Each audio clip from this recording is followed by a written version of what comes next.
Hey, it's Kyle Simpson with LP and LP Endurance. We're going to go over in this video a whole bunch of strategies for you to work on improving the health of your Achilles tendon as well as your calf muscles to make sure that they're staying healthy while tolerating running and other forms of activity. There are three main types of movements we're going to cover here. Number one is isometric long hold exercises to improve the resiliency of the Achilles tendon. Number two is we're going to go over heavy, slow resistance loading to work on improving the strength of the calf muscles.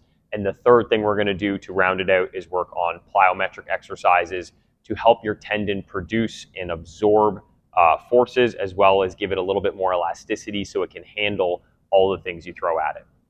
All right, so our first isometric is a seated isometric calf raise with a weight plate. Start with a 45-pound plate, place that on top of your knees, equal distribution through your left and right foot, and you're going to pop up into that calf raise position. You're going to hold this for 30 to 45 seconds, and then you're going to repeat this for 4 to 5 reps. So you'll accumulate a little bit over 2 minutes of load with this exercise total. By the end of that, you should start to feel something down into like your lower calf, almost where the Achilles tendon starts to form. If you don't, then you might need to get a little bit more resistance, but the goal with this is not to stack up a gazillion plates to make it super, super heavy and hard. It's about increasing the hold duration over a longer period of time because that's what the tendon's like. Our second isometric exercise is going to be a standing calf raise isometric. You're going to grab a barbell, place it on your back. You'll see I have the pins on the rack quite high here because we're actually going to be pressing underneath into the pins as resistance, okay? So make sure you set it up a couple notches above where you normally would for a back squat. You're going to bring that bar underneath those pins, okay? Stand on a slight forward angle like this, and then we're going to lift up into a calf raise, and we're going to press with approximately 50% effort, and you're going to hold. Similar to the seated raise we did, you're going to hold this for 30 to 45 seconds. And you're going to repeat this for 4 to 5 reps. So here we're going to do a split stance, bilateral calf raise, and we're going to use a heavy weight. I still have a heavy kettlebell here, at least heavy for me, and we're going to grab that into our split stance. And then what we're going to do, you can hold one hand or both hands. I prefer in the opposite hand to my front leg.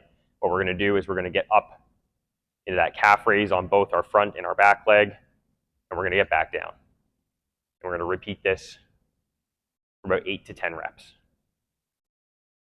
I like this exercise because you're going to get slightly different activation of the calf muscles because our front leg is a little bit more bent than our back leg. So it's important, obviously, to do this in the opposite stance as well. Again, lifting up on both sides and back down. Our next heavy, slow resistance exercise is going to be a good old-fashioned standing barbell calf raise. We're going to go into a slightly narrower stance than you would for a squat stance. We're going to get under that bar, and you're going to drive up and control the back down, drive up, and control as much as you can. We're going to go for 8 to 10 reps in about 2 to 3 sets. You can use a small box or a plate to induce a deficit if you'd like to exaggerate the range of motion and get a little bit more of that eccentric load. Okay, so for our plyometrics, we're going to start off with a bench or a box that brings our hip and our knee into roughly 90 degrees of flexion. There's 2 versions of plyometrics we're going to do here. We're going to do a rebounding plyometric as well as an extending plyometric. So starting with our rebounding plyometric, you're going to do a big jump and a quick rebound into a big jump again. So it's going to look something like this. Big jump, rebound.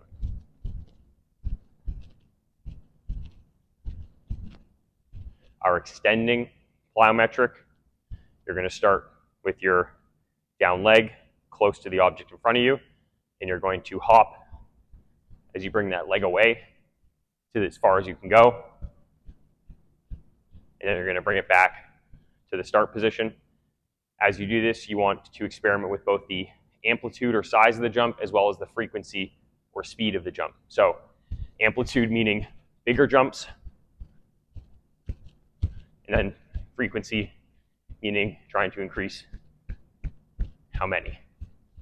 For the skater stride, you're going to start with producing force from your outside leg, jumping across in the opposite direction and landing on your opposite leg. So it should look something like this.